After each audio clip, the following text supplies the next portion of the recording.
Ketika Marta bertemu dengan Tuhan Yesus karena saudaranya Lazarus meninggal dan dia sudah dikubur, lalu Tuhan berkata bahwa dia akan bangkit. Marta menyangka bahwa dia sudah berbau, tidak bisa. Tapi Tuhan berkata bahwa, bukankah kukatakan kepada kamu bahwa kalau kamu percaya, kamu akan melihat kemuliaanku. Kata-kata ini sungguh menjadi sebuah renungan kita bahwa Tuhan itu akan menyatakan kemuliaannya kepada kita jika kita percaya kepada Dia. Karena itulah di dalam kitab Ibrani pasal 11 ayat 6 dikatakan bahwa tanpa iman orang tidak bisa berkenan di hadapan Allah.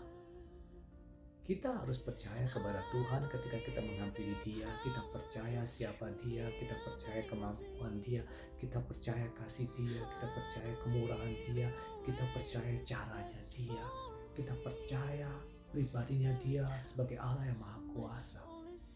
Dan Yesus pun berkata, kalau kau percaya, aku akan menyatakan kemuliaanku. Apakah saudara merindukan Tuhan menyatakan kemuliaan kepada saudara? Banyak orang berdoa, banyak orang berharap, banyak orang merindukan, aku ingin mengalami Tuhan, aku ingin melihat kuasanya Tuhan, aku ingin melihat seperti orang lain tuh melihat bagaimana kuasa Allah dinyatakan dalam kehidupannya. Tapi dia tidak percaya bahwa Tuhan bisa berbuat sesuatu dalam kehidupannya. Kalau engkau percaya bahwa Yesus adalah Allah dan Tuhan dan Juru Selamat saudara, Kristus pribadi yang berkuasa, Kristus adalah Allah sendiri, Dia sanggup menolong saudara, Dia akan menyatakan kemuliaannya kepada saudara. Ketika sudah dalam pergumulan yang hebat, ketika sudah dalam pergumulan yang sulit sekalipun, lalu Tuhan berkata kepada saudara melalui firman-Nya atau teguran melalui Roh Kudus-Nya dalam roh saudara, dalam batin saudara, atau ketika sudah mendengarkan, membaca firman Tuhan mengatakan, ya kamu percaya kepada Tuhan, Dia bisa melakukan. Saudara harus menerimanya sebagai sebuah kebenaran. Percayalah, firman Tuhan itu tidak mungkin gagal. Firman Tuhan adalah Tuhan sendiri, dan Dia akan menyatakan kemuliaannya kepada saudara. Tapi kalau saudara ragu di tengah jalan, saudara mungkin berkata, sanggupkah Tuhan? Mampukah Tuhan? Kok sepertinya tidak bisa ada pertolongan? Kok sepertinya tidak ada jalan? Kok sepertinya Tuhan tidak sanggup ya?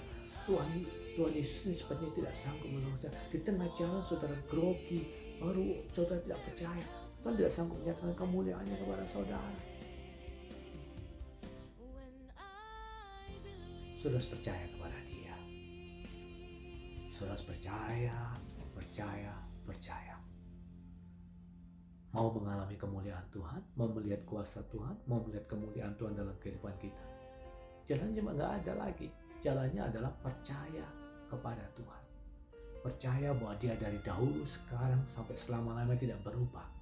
Percaya bahwa Dia mengasihi saudara, bahkan mengorbankan hidupnya buat saudara. Dia juga akan menolong saudara. Percaya bahwa Dia mampu menolong keluargamu, Dia mampu menolong pekerjaanmu, Dia mampu menyelesaikan belajarmu, Dia mampu melakukan banyak hal dalam kehidupanmu, bahkan mungkin menyembuhkan sakit penyakitmu yang sedang kau gumuli, atau sesuatu hal yang bagi saudara susah. Percayalah, kerjakanlah apa yang Tuhan minta saudara lakukan dalam kehidupan saudara. Percaya ini juga membutuhkan sebuah tindakan. Terkadang memang kita cuma mendengar kata percaya diam, tapi kadang-kadang juga membutuhkan sebuah tindakan. Ketika Tuhan Yesus berkata, bukalah kuburannya itu, mereka mengerjakannya. Ketika Tuhan Yesus bertemu dengan orang yang kekurangan anggur di perjamuan kawin Kana, ibunya berkata, kerjakan saja apa yang Dia suruh. Dan dalam percaya itu juga berarti kita harus mengerjakan apa yang Tuhan mau kita kerjakan dalam kehidupan kita. Tuhan ingin kita mempercayai Dia, dibuktikan dengan kita menjalankan perintah Dia. Ketika kita mengerjakannya, itu adalah bukti iman kita kepadanya.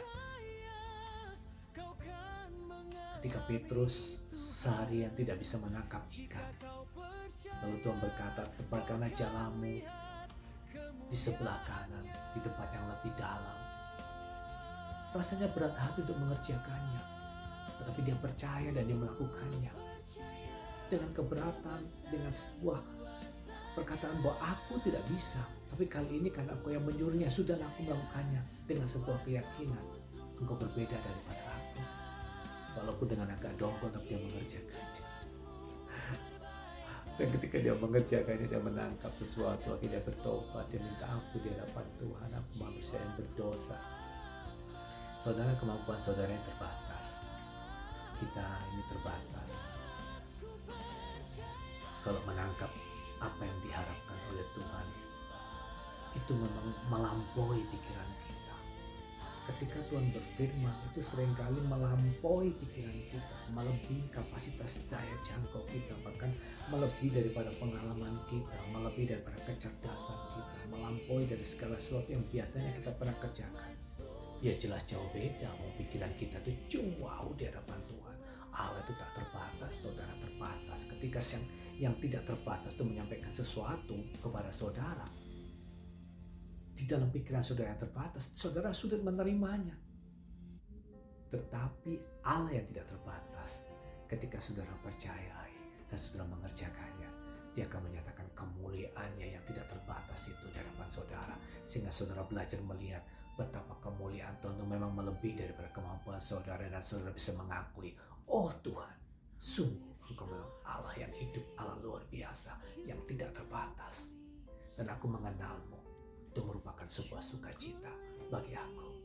Terima kasih karena imanku, aku mengalami kemuliaan-Mu. Mungkin bagi yang lain saat ini belum mengalami kemuliaan Tuhan, cobalah belajar percaya kepada Yesus Kristus, kepada Allah-Mu, kepada Tuhan-Mu, kepada pribadi yang luar biasa ini. Kau akan melihat kemuliaan-Nya. Amin. If you believe, God will reveal Himself.